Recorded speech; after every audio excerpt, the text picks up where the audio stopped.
जर बघितलं मात्र त्याआधी महत्त्वाची बातमी समोर येतेय मुंबईमधून।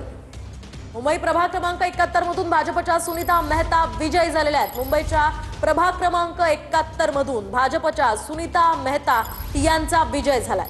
तर भाजपला आणखी एक यश मिळताना दिसतंय। सुनीता मेहता या विजयी झालेल्या आहेत। भाजपचा हा आकडा आणखी वाढताना आपल्याला पाहायला मिळतोय। लातूर मधली आपण आता आकडेवारी पाहतोय, भाजप 22।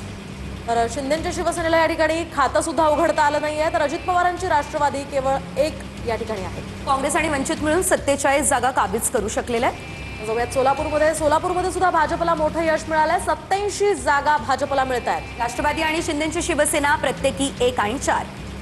तर महाविकास आघाडीला 2 जागा सोलापुरात मिळत आहेत। छत्रपती संभाजीनगरमध्ये भाजप 57 वर आहे, शिवसेना 13। अजित पवारांच्या राष्ट्रवादीला या ठिकाणी सुद्धा 0 जागा आहेत। एमआय मात्र घवघवीत यश 33 जागा।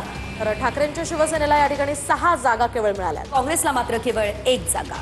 अहिल्यानगरमध्ये भाजपला 25 जागा, तर अजित पवारांच्या राष्ट्रवादीला 27 जागा मिळाल्या। शिंदेच्या शिवसेनेला 10 जागा मिळाल्या। महाविकास आघाडी आणि मनसेची युती होती, त्या ठिकाणी केवळ 3 जागा त्यांना मिळालेल्या आहेत।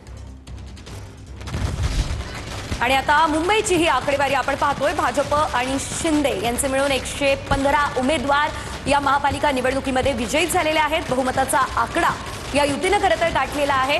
याचाच अर्थ आता मुंबईचा महापौर ही युतीच ठरवणार आहे। एकंदरीत 115 जागा घवघवीत यश या युतीला मिळालं, फडणवीस आणि शिंदेंना।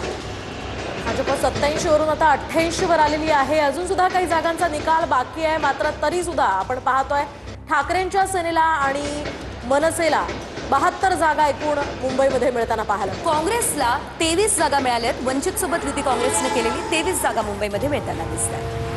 तर भाजपला 88, शिवसेनेला 27 एवढ्या जागा मुंबईमध्ये युतीला मिळतात, तर दुसरीकडे मनसेला 6 जागा मिळालेल्या आहेत।